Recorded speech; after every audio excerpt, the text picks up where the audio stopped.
March 9th, 2021, police in Stone County were called to a home after a woman's son went to the home to visit her and found her deceased. Brandy Patrick, who was 40 years old, was lying on the floor of the kitchen along with Ronald Calkins, who was 64 years old at the time of his death. Both victims suffered gunshot wounds. While investigating, police learned that Ronald Calkins' truck was missing. They found the truck later the same day at a gas station, and inside the truck was Ronald Calkins' son, Royce Calkins. When he was being arrested and transported to the police department, Royce Calkins said things like, "I'm sorry about all of this. It was all an accident." When he was being booked in and asked about medical conditions, he said a broken heart because of what he had to do. Royce Calkins was originally charged with 2 counts of first-degree murder and 1 count of possession of a firearm by a certain person. Royce Calkins did have a mental health examination, and during that, he brought up a lot that he had seizures.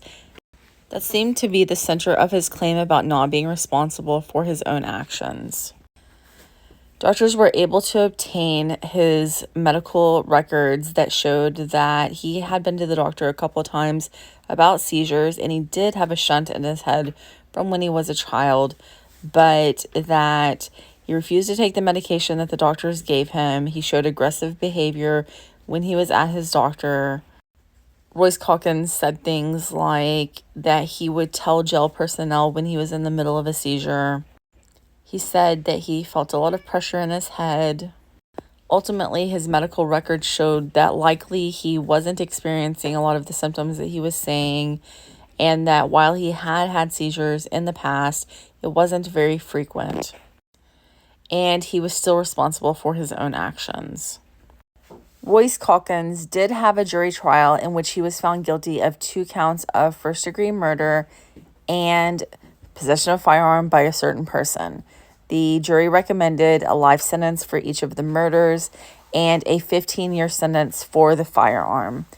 The court decided to drop the firearm charge, and he was sentenced to 2 consecutive life terms.